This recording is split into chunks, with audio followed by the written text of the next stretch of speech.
رامپور کے قلعہ مولا میں شیعہ برادری نے نواسہ رسول حضرت امام حسین رضی اللہ تعالی عنہ کی مجلس چہلم کا اہتمام کیا، جس میں لکھنؤ سے پہنچے شیعہ پرسنل لا بورڈ کے قومی جنرل سیکرٹری سید یعصوب عباس نے خصوصی خطاب کیا۔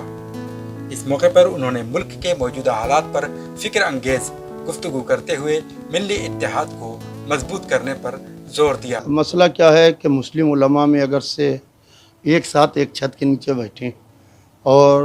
آپس میں اتحاد رہے تو ملت کا کوئی کام ہو سکتا ہے، مگر بڑے افسوس کی بات ہے کہ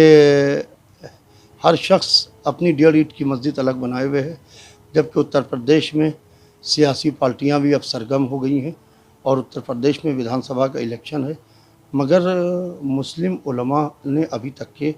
کوئی بھی لائحہ عمل بنا کے اپنی ملت کو نہیں دیا ہے، جو بہت ہی افسوسناک ہے، کیونکہ میں کوئی سیاسی آدمی نہیں ہوں، میرا سیاست سے کوئی دور دور تک کے تعلق نہیں ہے، میرے تعلقات ضرور ہیں سیاستدانوں سے، مگر سیاست سے میرا کوئی تعلق نہیں ہے، مگر مسلم علماء کو چاہیے کہ ملت کے مسائل کو اس وقت سرکار جو آپ کے پارٹیز ہیں جو الیکشن میں آ رہی ہیں ان کے مینیفیسٹو میں شامل کریں، کیونکہ مسلم وہیں پر کھڑا ہے جہاں پر کل کھڑا تھا، بلکہ آج وہاں پر نہیں کھڑا ہے بلکہ 2 قدم پیچھے ہٹ چکا ہے۔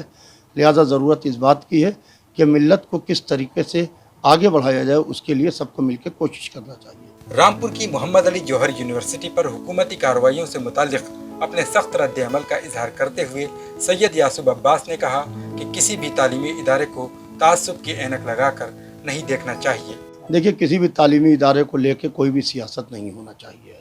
اس لیے کہ جو ایک یونیورسٹی ہے، جو ایک کالج ہے، جو ایک اسکول ہے، تو وہ تو سب کے لیے ہے، وہ اس کو تعصب کا چشمہ لگا کے نہیں دیکھنا چاہیے ہے، بلکہ اس کو یہ دیکھنا چاہیے ہے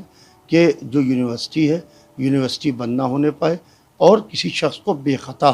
پھنسانا نہیں چاہیے ہے سیاسی رنجش کے تحت۔ مجلس چہلم کے بعد سید یعصوب عباس لکھنؤ کے لیے روانہ ہو گئے۔